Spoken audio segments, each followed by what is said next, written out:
Sir Sai Krishna తల్లి reverse న్యాయ విచారణ తప్పేలేదు. మరొక ఇద్దరు పేర్లు వెలుగులోకి వస్తున్నాయి. అంటే ఎపిసోడ్ అసలు ఎప్పుడు ఎండ్ అవుతుంది, అసలు ఆ బాడీ ఉందా లేదా, దాన్ని ఖననం చేశారా లేకపోతే వేరే రకంగా ఏమన్నా చేశారా, ఎందుకు సిఐ చెప్పట్లేదు, సిఐ తెలియకుండా జరిగే అవకాశం ఉంటుందా? ఇప్పుడు ఎవరైనా ఎందుకు చెప్పట్లేదు? 2-3 కారణాలు. ఒకటి, వాళ్ళని వాళ్ళు కాపాడుకోవడం. రెండవది, వాళ్ళ మీద ఒత్తిడి.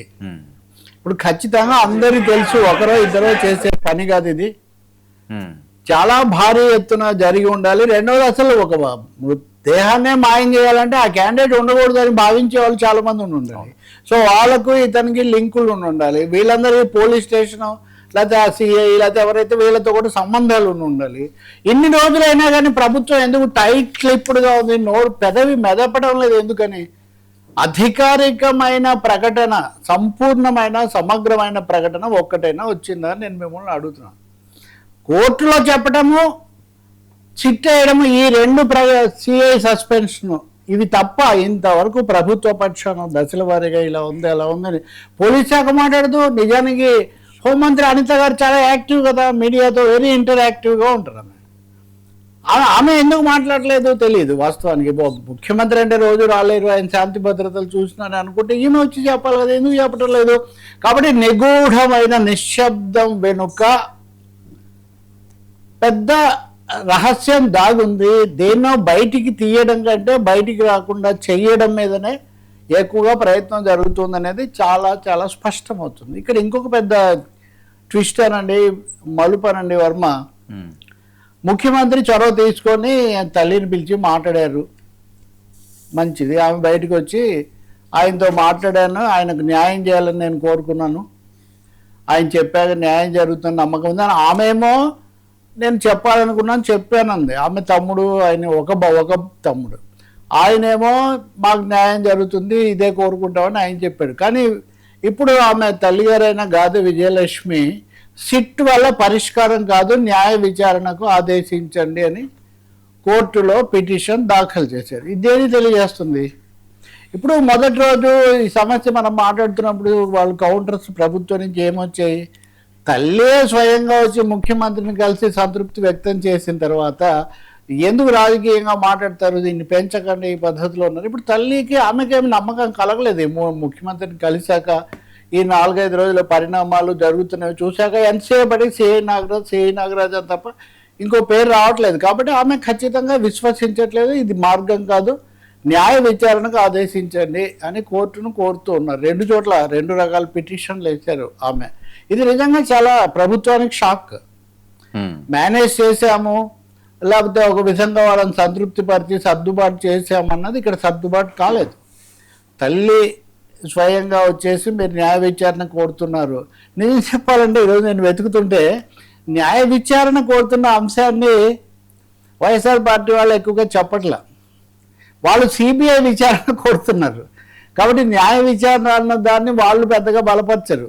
కానీ చాలా ప్రజా సంఘాలు, వామపక్షాలు ఇవన్నీ న్యాయ విచారణ కోరాయి. మామూలుగా ప్రజాస్వామ్యంలో ఎగ్జిక్యూటివ్ లేకపోతే ఇవి వచ్చినప్పుడు అదే చేయాల్సి ఉంటుంది కదా. మరి ప్రభుత్వం న్యాయ విచారణకు ఎందుకు సంకోచిస్తుంది? ఇంకో విషయం కూడా అర్థమవుతుంది కదా, న్యాయ విచారణ అనేది నొక్కి చెప్పడానికి. ఏంటి, మీరు సిట్ వేసి కోర్టులో పెట్టి రిమాండ్కి తీసుకొని ఇన్ని చేసిన తర్వాత కూడా ఒక్క అక్షరం కూడా అతను చెప్పడం లేదు, ఎవరెవరు తనతో ఉన్నారనేది చెప్పడం లేదని మీరే చెప్తున్నారు.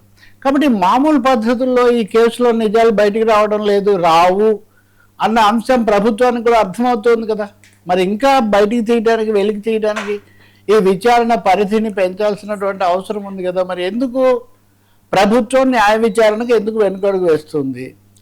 అసలు ఈ విషయం మీద ఎందుకు స్పందించకుండా చాలా టైట్ లిప్డ్గా నిగూఢమైన నిశ్శబ్దం పాటిస్తూ ఉంది అంటే ఇవి ఇంకా సందేహాలు పెంచుతున్నాయి ప్రభుత్వం యొక్క. ఒకటేమో తల్లిగారు ఇలా అడగడం ప్రభుత్వానికి షాక్ అయితే, ప్రభుత్వం వీటి మీద స్పందించకుండా ఇలాగే ఉండటం. ఇక మీరు అన్నదే ఇంకో 3 పేర్లు ఇప్పుడు అదనంగా బయటకు వచ్చాయి. సురేష్ అనే ఒక వ్యక్తి సహకరించాడు బాడీ మాయం చేయటం వీటన్నిటిలో అని ఆయన పేరు ఒకటి వచ్చింది. అలాగే నాని అని, అశోక్ అని ఒక కానిస్టేబుల్, ఒక హెడ్ కానిస్టేబుల్ కూడా ఆయనతో ఉన్నారు. వాళ్ళని అయితే ఎన్నిసార్లు అడిగినా వాళ్ళు చెప్పట్లేదు. ఇప్పటికైతే వాళ్ళని సాక్షులుగానే విచారిస్తున్నారు. కానీ నెమ్మదిగా కొన్ని ఆధారాలు దొరికిన తర్వాత వాళ్ళని కూడా నిందితుల జాబితాలో చేర్చే అవకాశం ఉంది, అప్పుడు మొత్తం 4-5 అవుతారు అని చెప్తున్నారు. మరి ఇంత కష్టపడి చేసే బదులు మీరు న్యాయ విచారణకు ఆదేశిస్తే మీకు చాలా వస్తాయి కదా. ఈ పేర్లే బయటకు వచ్చాయి. ఇందులో ఒకరు సివిలియన్, డిపార్ట్మెంటల్ ఎంక్వైరీ చాలదు, సివిలియన్ అన్నప్పుడు దాని ఫ్రేమ్ పెరిగిపోతుంది.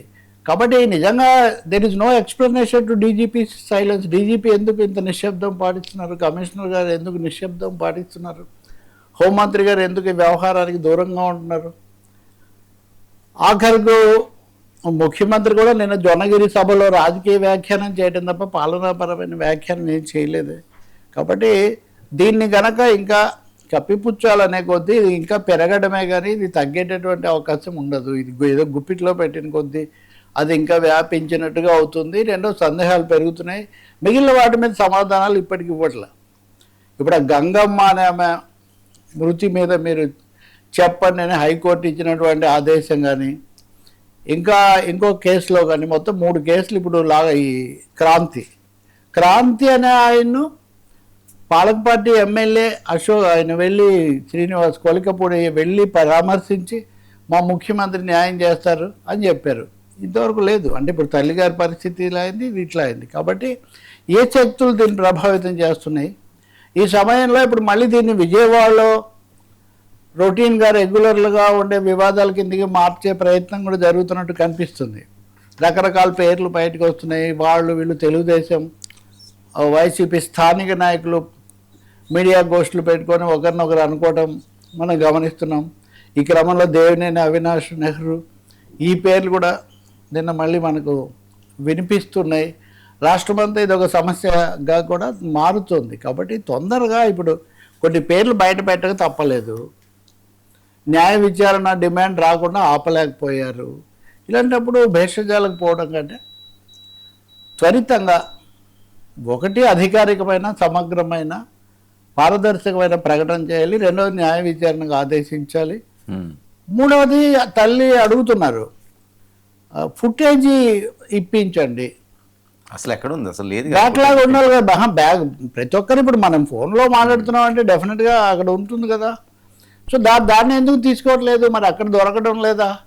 తీసుకోవటం లేదంటారా, బయట పెట్టలేదంటారా? ఏది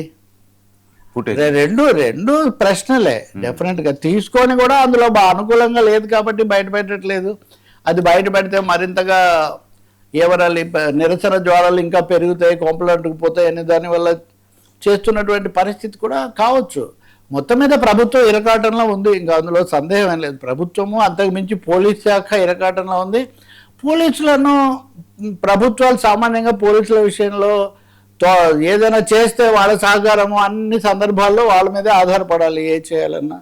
కాబట్టి మాట్లాడలేదేమో అనిపిస్తుంది. కానీ ఇదేమి సంకేతాలు మటుకు చాలా తప్పు సంకేతాలు, రాజకీయంగా లేకపోతే సామాజికంగా కులాల మధ్య వచ్చిన వివాదాల పరంగా, మూడవది పోలీస్ శాఖ పరంగా, నాలుగవది శాంతి భద్రతల పరంగా, ఐదవది విజయవాడ పరిసరాల్లో లేకపోతే కృష్ణా జిల్లా, ఎన్టీఆర్ జిల్లా అక్కడ ఉన్న వాతావరణం ఇవన్నీ కూడా చూసినప్పుడు ఇది ఏమాత్రం క్షేమదాయకం కాదు. ఇది ఎంత తొందరగా పద్ధతి ప్రకారం ముగిస్తే అంత మంచిది. ఒకవేళ ప్రభుత్వం చేయకపోతే కోర్టు మొట్టికాయలు వేసే అవకాశం చాలా ఎక్కువగా ఉంది. ఎందుకంటే ఇప్పటివరకు కోర్టులో ఒక్క దశలో కూడా ప్రభుత్వానికి లేదా పోలీసులకు అనుకూలమైన ఒకటి కూడా రాలేదు.